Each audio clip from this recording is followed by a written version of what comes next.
당신이 강해지려고 노력할수록 오히려 약해지는 이유를 아십니까? 이상하게 들릴 겁니다. 우리는 더 많은 것을 성취하고 더 단단해지기 위해 애씁니다.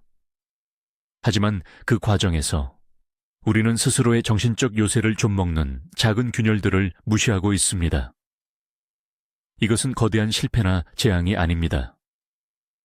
오히려 너무나 사소해서 알아차리지 못하는 매일 반복되는 습관이라는 이름의 조용한 파괴자입니다. 이 영상에서는 당신의 정신적 요새를 당신도 모르는 사이에 매일 조금씩 무너뜨리는 7가지 작은 습관들에 대해 이야기할 것입니다. 이것은 99%의 남성들이 무시하거나 심지어 좋은 건이라고 착각하는 함정들입니다. 오직 소수만이 이 진실을 꿰뚫어 보고 완전한 자기 통제에 도달합니다. 이 지식은 당신을 불편하게 만들 수도 있습니다. 당신이 지금까지 옳다고 믿어왔던 것들에 의문을 제기할 것이기 때문입니다. 하지만 진정한 성장은 편안함 속에서 이루어지지 않습니다. 당신이 이 불편함을 마주할 준비가 되었다면 당신은 이미 상위 1%의 길에 들어선 것입니다. 영상을 시작하기 전에 당신이 가장 통제하기 어렵다고 느끼는 감정은 무엇인지 댓글로 남겨주십시오. 당신의 전쟁터가 어디인지 아는 것이 승리의 첫 번째 조건입니다. 현대사회는 남성에게 끊임없이 강인함을 요구합니다. 리더가 되어야 하고 감정에 흔들리지 않아야 하며 어떤 위기에도 무너지지 않는 바위가 되어야 한다고 말합니다. 하지만 동시에 우리의 집중력을 훔치고 감정을 자극하는 수천 개의 화살을 매일같이 쏘아댑니다. 스마트폰 알림, 소셜미디어의 비교 문화, 끊임없는 정보의 홍수, 그리고 사소한 의견 충돌까지. 우리의 정신은 단 한순간도 쉬지 못하고 방어 태세를 취해야 합니다. 이런 환경 속에서 우리는 전투에서 이기는 데에만 집중한 나머지 성벽의 작은 균열들을 방치합니다. 당신은 중요한 일에 집중하려 하지만 어느새 휴대폰을 들고 있고 사소한 비판에 하루 종일 기분을 망칩니다. 원하는 목표를 향해 나아가다가도 작은 장애물 앞에서 쉽게 좌절하고 방향을 잃습니다. 이것은 당신의 의지가 약해서가 아닙니다. 당신의 요새에 난 작은 균열들로 에너지가 계속해서 새어나가고 있기 때문입니다. 이 영상의 목표는 당신을 꾸짖는 것이 아닙니다. 당신의 적이 외부에 있는 것이 아니라 당신이 무심코 반복하는 작은 습관들 속에 있다는 것을 명확히 보여주는 것입니다. 그 적의 정체를 알아야만 우리는 비로소 제대로 된 싸움을 시작할 수 있습니다. 이제 당신의 힘을 훔쳐가는 첫 번째 그림자를 파헤쳐 보겠습니다. 첫 번째 습관, 외부의 인정을 갈구하는 것. 이것은 가장 교묘하고 강력한 독입니다. 우리는 이것을 야망이나 성취욕이라는 이름으로 포장합니다. 하지만 그 본질을 들여다보면 타인의 박수와 칭찬에 자신의 가치를 저당 잡히는 노예의 삶과 같습니다. 당신이 올린 소셜미디어 게시물에 좋아요가 몇 개 달리는지 수시로 확인하고 타인의 평가에 따라 기분이 천국과 지옥을 오간다면 당신의 요새는 이미 외부인에게 점령당한 것입니다. 강한 남자는 자신의 가치를 스스로 증명합니다.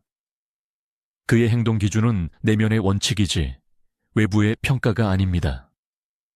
배가 항해사의 나침반이 아닌 바람의 방향에 따라 움직인다면 그 배는 결국 암초에 부딪히게 될 것입니다. 당신의 나침반은 당신 안에 있습니까? 아니면 다른 사람의 손에 들려 있습니까? 이 질문에 정직하게 답하는 순간 변화는 시작됩니다. 이 습관의 가장 큰 위험은 당신의 통제권을 완전히 상실하게 만든다는 점입니다. 타인의 인정은 당신이 통제할 수 없는 영역입니다. 당신이 아무리 완벽한 결과물을 만들어도 누군가는 비난할 것이고 누군가는 무시할 것입니다. 당신의 감정과 자존감을 통제 불가능한 변수에 맡기는 것은 매일 주사위를 던져 그날의 기분을 결정하는 것과 같습니다. 이것은 지혜로운 전략이 아니라 어리석은 도박입니다. 스토아 철학의 핵심은 통제할 수 있는 것과 없는 것을 명확히 구분하는 데 있습니다. 당신의 노력, 당신의 의도, 당신의 원칙은 통제할 수 있습니다. 하지만 그 결과로 따라오는 타인의 반응은 당신의 영역이 아닙니다. 이것을 받아들이는 순간 당신은 타인의 변덕스러운 평가로부터 자유로워집니다. 그렇다면 어떻게 이 갈증에서 벗어날 수 있을까요? 해답은 내적 점수표를 만드는 것입니다.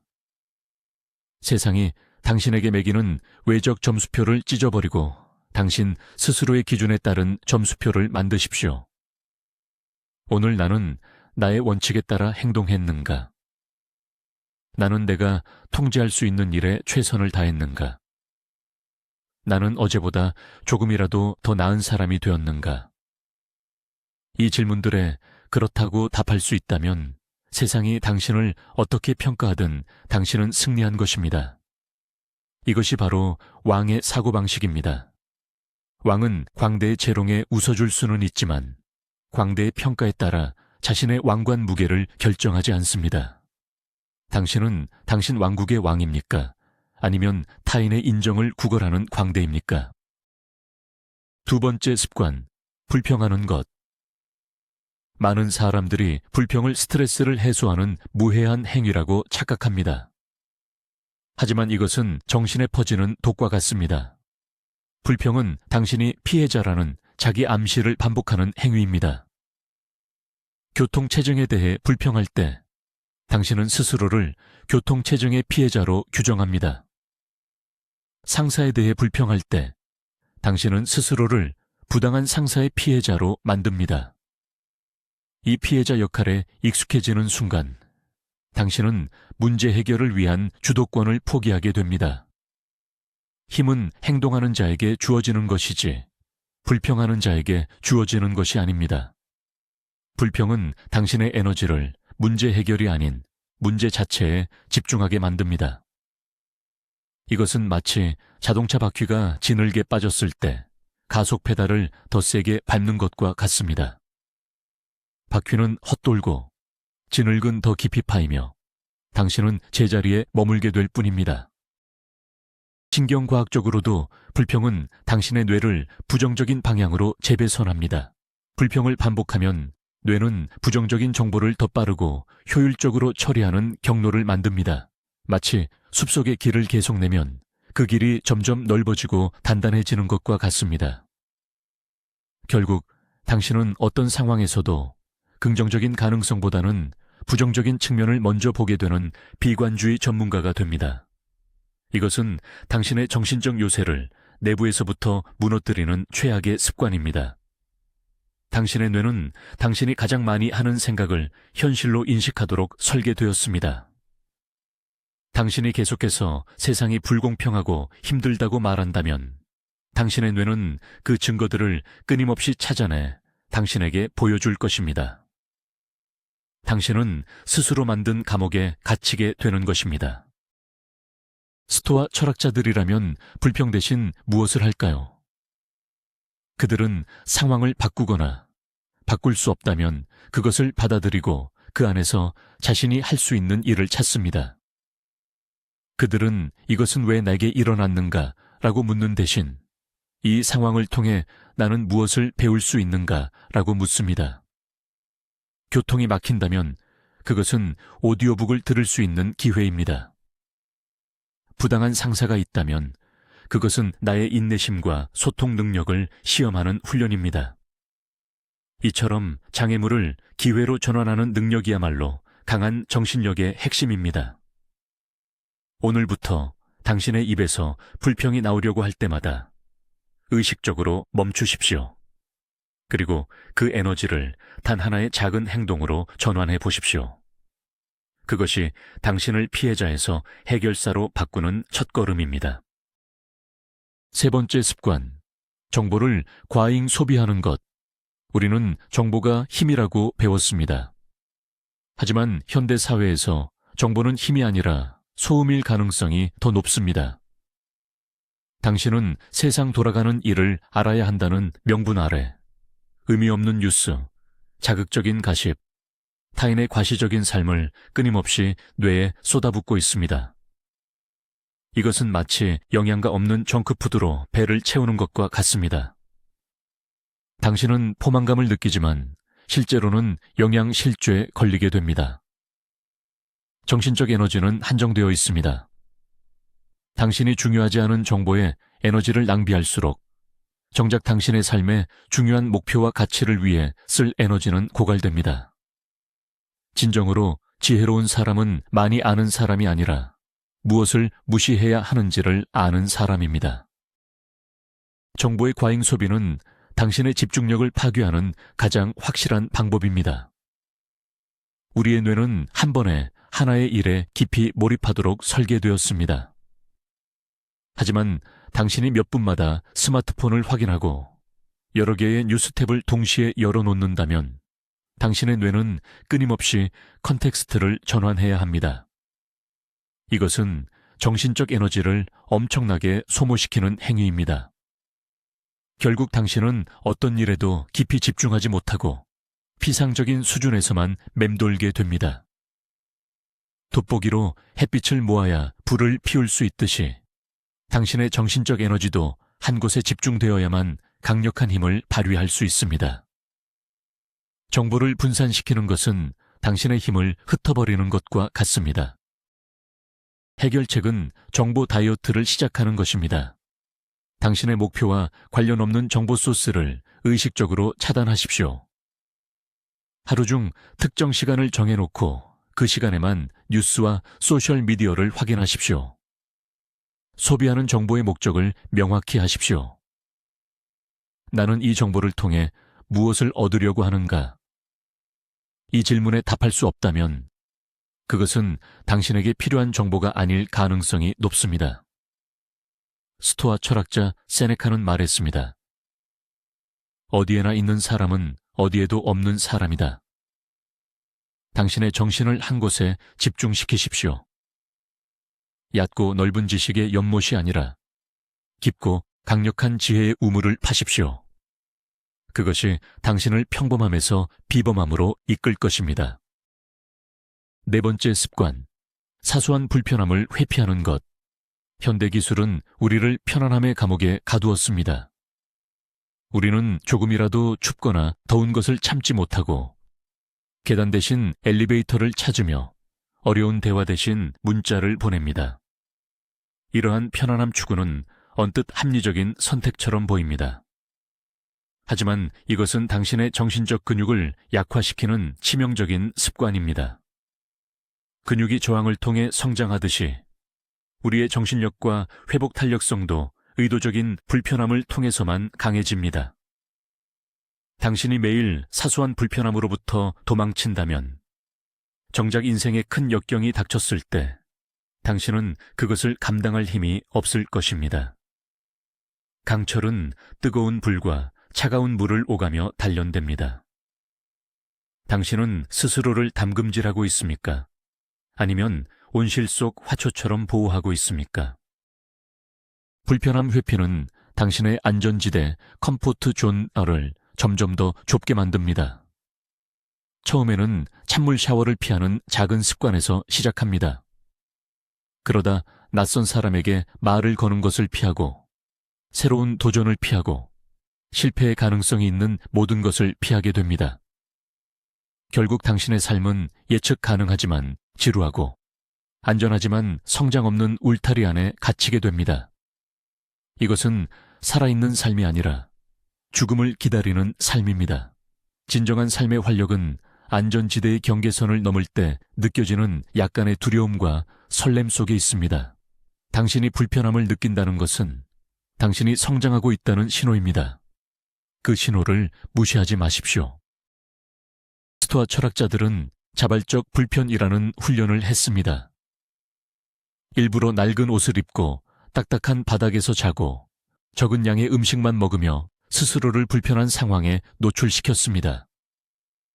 최악의 상황을 미리 체험함으로써 그들은 어떤 상황이 닥쳐도 흔들리지 않는 내면의 힘을 길렀습니다. 당신도 오늘부터 이 훈련을 시작할 수 있습니다. 엘리베이터 대신 계단을 이용하십시오. 아침에 찬물로 샤워를 해보십시오. 가장 하기 싫지만 중요한 일을 하루의 첫 번째 과업으로 삼으십시오. 이 작은 승리들이 모여 당신의 정신적 요새를 그 어떤 역경에도 무너지지 않는 철옹성으로 만들어줄 것입니다. 불편함과 친구가 되십시오. 그러면 세상에 당신을 두렵게 할 것은 아무것도 남지 않을 것입니다. 5번째 습관, 즉각적으로 반응하는 것. 당신의 휴대폰에 알림이 울립니다. 당신은 하던 일을 멈추고 즉시 확인합니다. 누군가 당신에게 비판적인 이메일을 보냅니다. 당신은 분노에 차서 즉시 답장을 씁니다.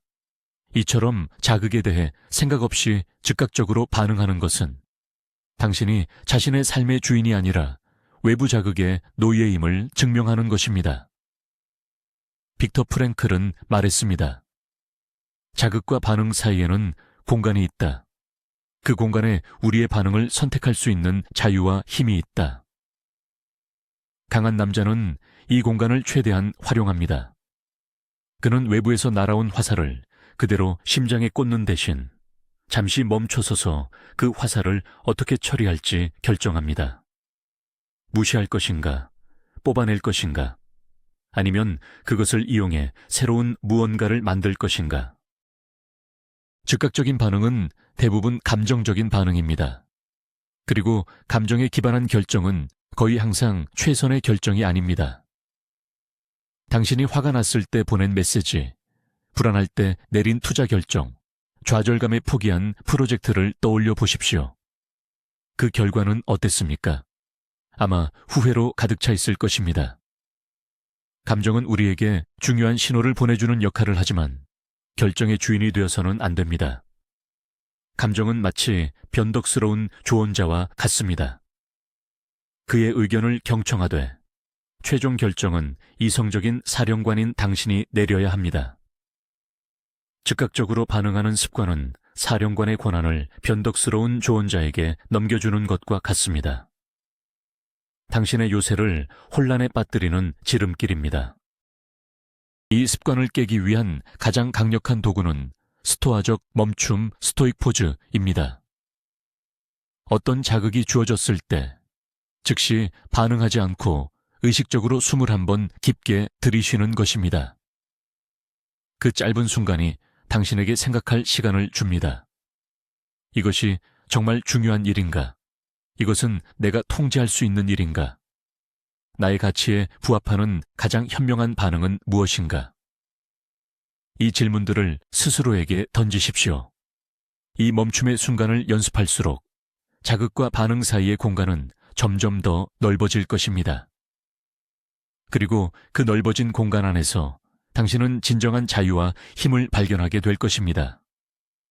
당신의 반응을 통제할 수 있을 때 비로소 당신은 세상을 통제할 수 있습니다. 6번째 습관, 부정적인 상상에 빠지는 것. 이것은 스토아 철학의 최악을 상상하기, 프레메디타치오 말루름과는 다릅니다.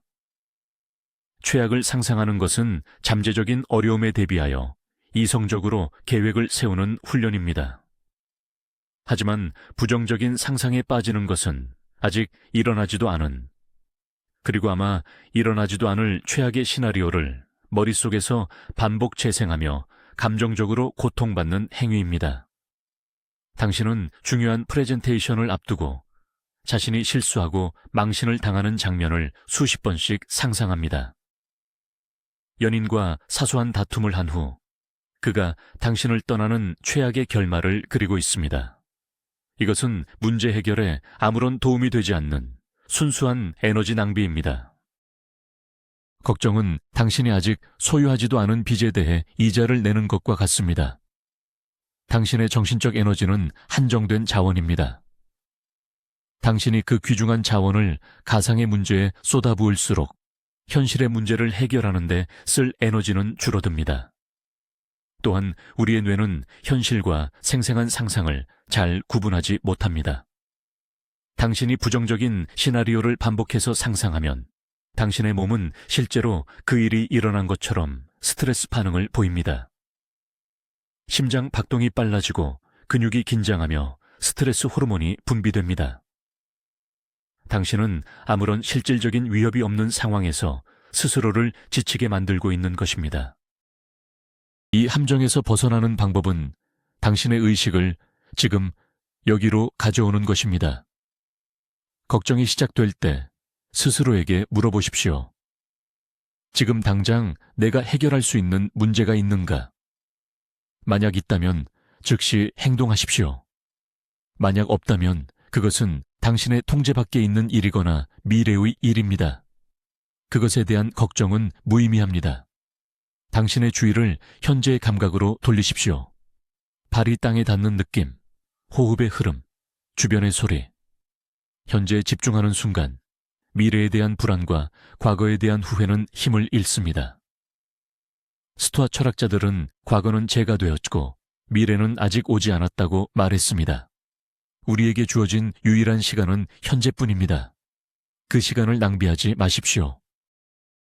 마지막 7번째 습관. 남을 험담하고 판단하는 것. 이것은 우리가 약하다고 느끼거나 자신의 삶에 불만족스러울 때 빠지기 쉬운 유혹입니다. 타인의 결점을 찾아내고 비난함으로써 우리는 순간적으로 우월감을 느끼고 자신의 문제를 잊을 수 있습니다. 하지만 이것은 자신의 상처에 마약을 주사하는 것과 같습니다. 순간적인 위안을 줄지는 모르지만 근본적인 문제를 해결하지 못하고 결국 당신을 더 병들게 만듭니다. 당신이 타인을 향해 손가락질할 때 나머지 3개의 손가락은 당신 자신을 향하고 있다는 사실을 기억하십시오. 타인에 대한 당신의 비판은 종종 당신 자신의 두려움과 불안을 반영하는 거울일 뿐입니다. 진정으로 강한 남자는 타인을 판단하는데 시간을 낭비하지 않습니다. 그는 자신의 기준을 높이고 스스로를 발전시키는데 너무나 바쁩니다. 사자는 양들의 의견에 신경 쓰지 않습니다.